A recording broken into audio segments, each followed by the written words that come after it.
amahan dadkaygo cunta dhabacda laga diro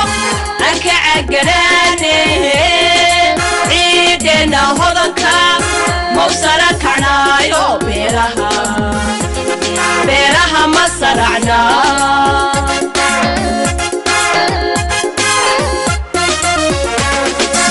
amahan dadkaygo cunta dhabacda laga diro anka cagarane ciidena hodanka mawsara kacnaayo beeraha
waxaan soo marnay wadada ay 18 kilomitir bay u jirtaa sheekh degmadu ama deegaankan cala culaw u jira intaanu si soconay waxa naga qaatay ku dhawaad 3 saacadood yaani intay u jirto 18 kilomitir dawa waxa aad u yar inta sheekh u jirto fogaan ma aha wada xumo waxay wax soo saarka fara badan sheegnay carqaladaha ka taagan ee hor taagan waxa kamid ah ee u baahan maanta in wax laga qabto qodobka koobaad waxa weeye maxay waxa gay wadada si ay dadkii ugu dheerigalan ugu helaan wax soo saarkay soo saarayeen magaalada u geeyaan oo ay si fudud dalagoodu iibsadaan waxa ay ka cabanayeen oo kala dadku in suuq marka qaar uu ka xumaado oo iyada lafkeeda aan xaggii suuqi cid ka saacidaani helin oo u sameysay wax soo saarkoodii suuqilin u sameysay waxyaabaha kale dib ku cabanay waxa kamid ah in xagga baraagaha oo kale noo sheegeen saaka in baraagahan ay maanta isticmaalaan ay yihiin kuwii xilligii Ingiriiska qaar la adeegsan jiray meelaha keliyada ay u soo maraan biyuhu laba ilood bay ka soo baxaan oo shamaxile iyo calawle la kala yiraahdo labada lafteeda waxaan ku arkaynay oo xidhay keliyadii oo ka jajabay waxa sidoo kale dhaxoolaa oo kale bahashan xashiishkii ku soo daatay xoolo ku daadiyeen iyagu laftooda biyo xidhay marka in kastay tahay meel wax soo saar wanaagsan leh oo runtii wax badan ku soo kordhisay degmada Sheekh ilaa burcaba khudaarteedu ay gaadho haddana dabcan alqaladaha yar bay ka cabanayeen Cabdullaahi Saciid Diriya ama Sharmaarke ku magac dheer xaydhmaanka tuulada Cala Culena kulli taariikhdeedu meeshan waa meel de taariikhdeedu iska qoran tahay waayo in badan muddo dheer ilaa 150 sanadood baa la deganaa ama 200 sanadood bay dadku sheegaan intaana wuxuu nagala soo baxayay ummad fara badan baa halkan ku nool oo dadkii waliba iminka ay nagu soo kordheen ay xooluhu ka baxeen abaarihii waqtigii abaaraha taasoo ay markii xoolihii ay ku maqnaayeen ee ay la guuriyeen ay ka dhamaadeen ay dani keentay meeshu waa meel ceel biyala dhowr ilood bay leedahay marka biyaha darteed ayuu yimaadeen beerahana dadka waanu u qaybinay waxaan ku nuli qoys walba oo beertaba waa inay laba reer oo dadkii xooluhu ka baxeen abaaraha ah la beertaan marka sidaa darteed de taariikhdeedu waa meel ay magaranaysaa in badan ay waqti badan ay soo jirtay inta waxaan ku darayaa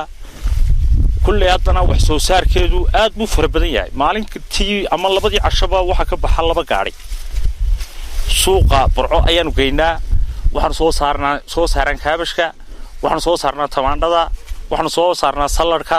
waxaan soo saarnaa inta halkan aan taagno kala ku arkaysan sawirka muuskii xamar laga keeni jiray ayaan calaclo gudihiisa ka beernay all basasha maxaan ku dhahay vegetable oo dhan waxa la isku yiraahdo kaarootaha kamsaraha wax allaala waxaan ka baxaynin ilaa baradhada oo aan halka laga soo saarin ma jirto sidaa darteed waxaan ku codsanaynaa wasaaradda beeraha inay meelaha noocaas oo kala ee dalka ah ee wax soo saar kale inay maal geliso oo ay aad iyo aad nolol shaqayso taasoo inta badan aanay wasaaraddu noo imanin way marar badan de kulli weyno waxaana la qabtay laakiin bini'aadamku sidiisaba waa iska baahi badan yihiin halka waxa noogu yimi mar wasiir geedo le ninkii loo oran jiray ayaa halka noogu yimi wasiirkaas aan mar aragnay wax wasaaradda beeraha